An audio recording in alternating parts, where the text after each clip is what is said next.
Ladies and gentlemen, welcome to Poland Daily History. Today we are at the city of Warsaw, particularly the region that was transformed into the Jewish ghetto during the Second World War by the German occupants.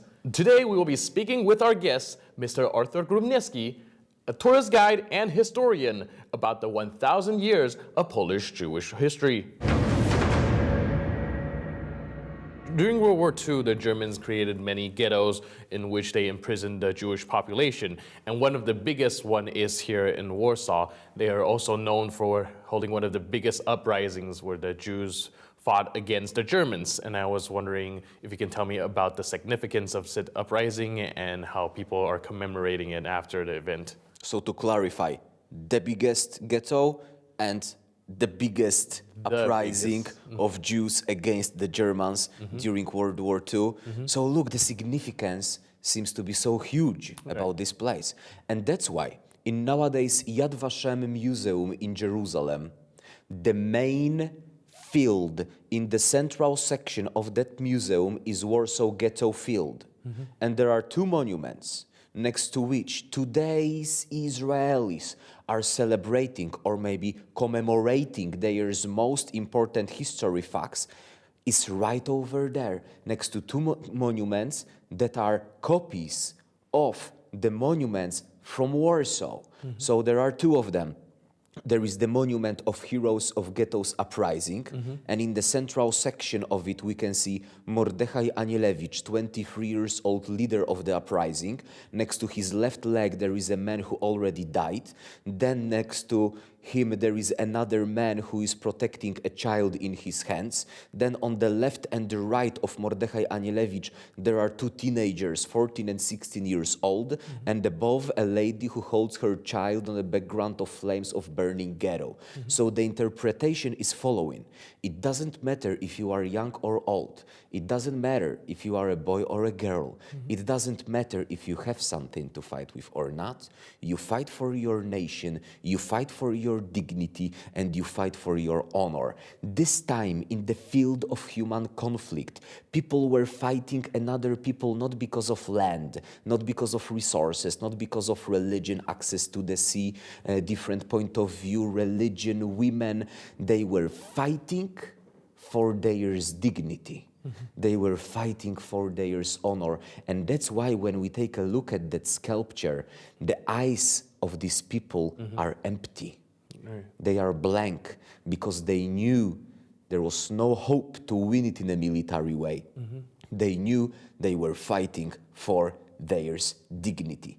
Just steps away from that monument, there is the first Holocaust memorial that appeared in Poland on 19th of April 1946. So a year after World War II, Leon Suzin designed a round-shaped monument because round-shaped entrances to sewer systems are that were used by few people to escape from the ghetto during the uprising, and they were also used for smuggling.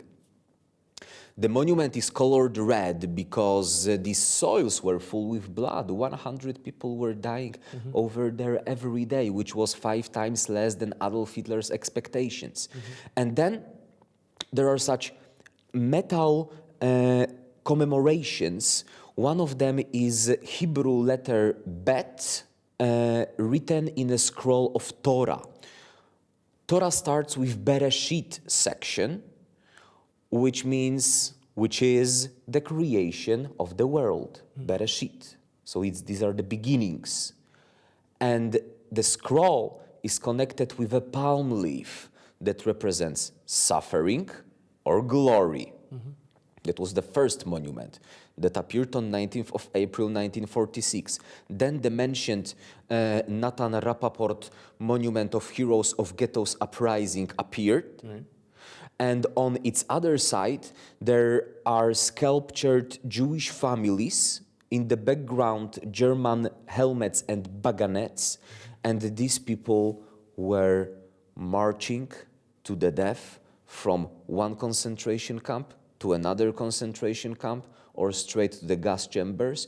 That's why when we take a look at that sculpture, also of Leon Suzin, we can see a man in the middle holding Torah. his right hand is raised up to the God, and he asks this way.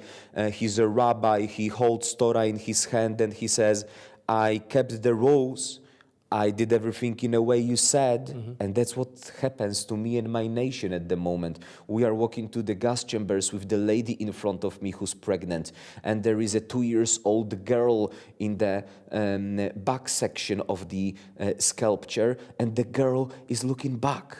And she's the only one who looks back, because on the way to the gas chambers there were plants, sometimes there were roses. So she saw roses on the first time in her life. Because in the ghetto, it was so crowded that there were just no green sections. The original area of the ghetto was established in a district that was constructed in late 1700s, early 1800s, so mostly industrial urban planning, very packed, very narrow streets, gates through which you were walking to another field or area. So this area in Warsaw was destroyed during World War II. Now we don't have it in Warsaw. We have communist urban planning over there, which is wide, spacious, wide pavement, sections for trees, access to the light for everyone. Communist urban planning was copied by the Brazilians when they constructed the city of Brasilia, there's nowadays capital. They said that communist solutions from Warsaw are very nice for living circumstances, and that's true. One of the people who was involved in constructing and designing the city of Brasilia was Daniel Libeskind. So, once again, the person who designed Freedom Tower, Ground Zero in New York, or Holocaust Museum in Berlin, Polish Jew, born on 12th of May 1946 in Łódź. So, the city of Artur Rubinstein, Israel Poznański and his amazing factories over there. The uprising in the Warsaw Ghetto lasted for 27 days, much longer than combatants on both sides had expected at the moment it broke out. Next up, we will ask Mr. Gorniewski about the events surrounding the tragic fall of the uprising and legacy it has left behind. You were saying that the Warsaw Ghetto uprising is the biggest revolt and the biggest example of the Jewish resistance. And I was wondering, how did it end? And was it a very tragic ending, I can imagine? Yes, of course. The moment when officially the uprising ended was marked personally by Jürgen Stroop, who personally blew up European biggest synagogue in Tłomackie, which was right outside Jewish ghetto wall. And all the people from the ghetto could see this synagogue throughout their imprisonment in the ghetto. And this was giving them hope that they will come back to this place one day.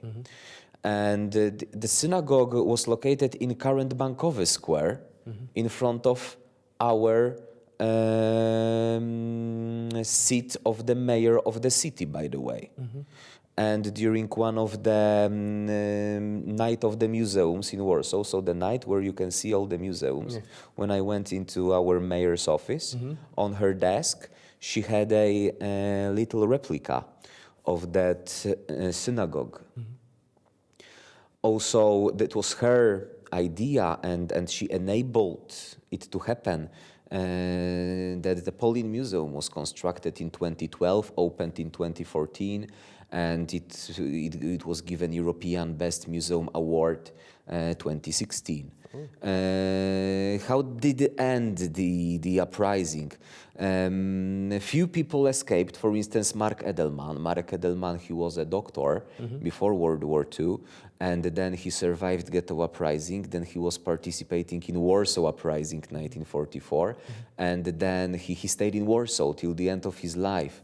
To one of anniversaries of uprising in the ghetto, he brought daffodils, such yellow flowers, and in Polish these are żonkile, and this flower became a symbol of uprising in the ghetto. And today, every year, this flower is all over the city. And it's also planted and it grows in all the area of the ghetto.